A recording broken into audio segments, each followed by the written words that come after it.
Susan Niskotsky-Smith, making a really quick dinner, and what's better than breakfast for dinner?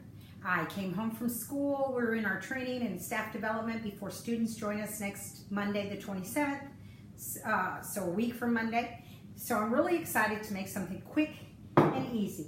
The first thing I'm going to do is I'm going to take a 9x13 baking dish, and I'm going to spray it with nonstick coating spray.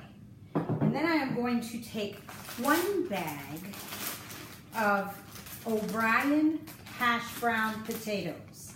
It's the little chopped potatoes, and it's called Potatoes O'Brien because it already has the chopped onions and peppers inside. So if you prefer to make your own, you can peel and chop russet potatoes or golden potatoes. You can dice them very small, and then you could add frozen green and red pepper and frozen chopped onion. But it's easier for me just to buy O'Brien potatoes. Okay? And then I'm going to add the chopped diced ham.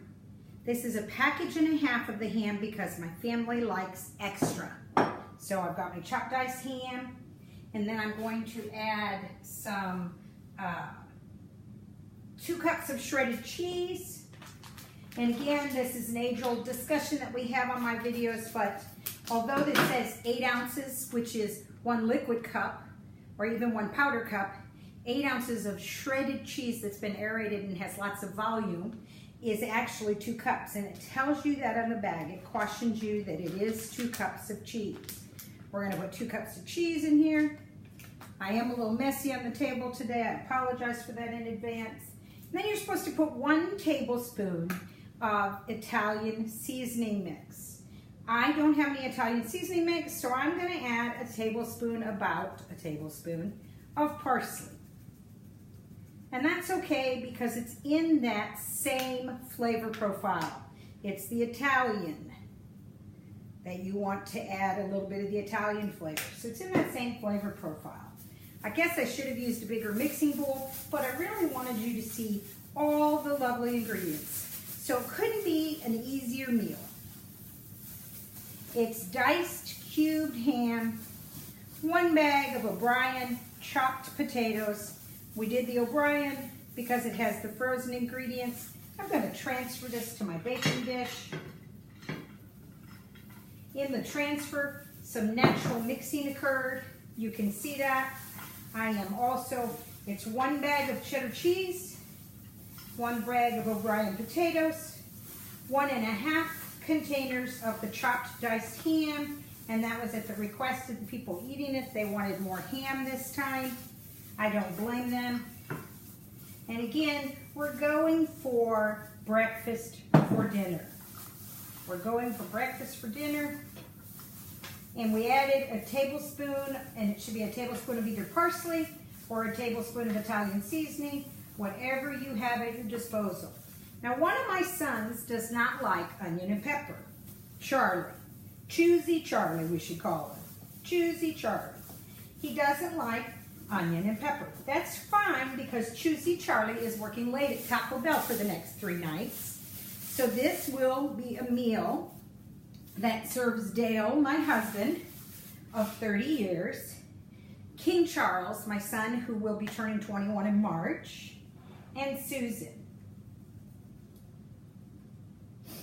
Now, I am trying to go a little gluten-free, so I'm trying to do it gradually, so I will have a little bit of this potato ham casserole, but just a very little bit. The directions call, once that's in there, they call for me to mix the last 2 ingredients in a container. Nothing is better than a mason jar when you mix things like sauces, salad dressings, and this particular mixture. I need 1.5 cups of milk, and I need 1/4 cup of flour. And because I am trying to gradually reduce my gluten load, I purchased gluten flour. Gluten-free flour. That's a bad mistake to say gluten flour. I purchased the gluten-free flour to help me out. I've got it in this mason jar. I'm just going to give it a shake. we have only been going for 5 minutes. So if you pre-plan with the recipe, you get your ingredients, you have them all ready to go, you can walk in from a really busy day at work. You can make this casserole, breakfast for dinner, potato ham casserole, in 6 minutes and pop it into the oven. Then by the time you've taken off your work clothes, taken a good hot shower, relaxed, maybe gotten the evening news on or a television show if that's what you want, it will be ready to go. So the final directions say that on cooking day, we're gonna bake this uncovered for at 350 degrees for 35 minutes. And then we are going to serve it with a side salad. And I cheat. I buy the already chopped salads that they serve at the grocery store. This particular one is a Caesar. I will mix that up once it's cooked. Now here's where individuality, I'm taking that milk and flour mixture and I am pouring it over the casserole. This is going to help it to kind of have some stick-to-itiveness.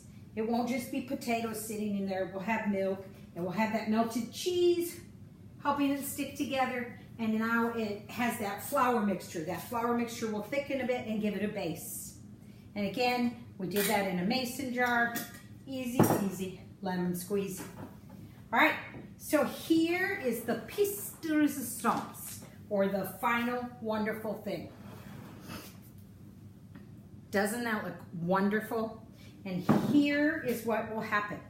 Once that has baked for 35 to 40 minutes at 350 degrees, right before I serve it, I will take and I will crack these 4 eggs into a frying pan with a little olive oil, and I will, once they start to solidify, I will push them over with a spatula so that they will be over easy, over medium, and I will serve a spatula full of the casserole, and I will put a fried egg on top for presentation and flavor, and we'll be done. And we now have to clean 1 small bowl from the ham, a measuring cup, ×2, and my mason jar. Thank you for joining me, Susan Niskotsky-Smith, showing you potato ham casserole. And guess what? You could substitute ground sausage, you could substitute crumbled bacon, or you could go meatless completely and make it vegan or vegetarian. Thank you for joining me.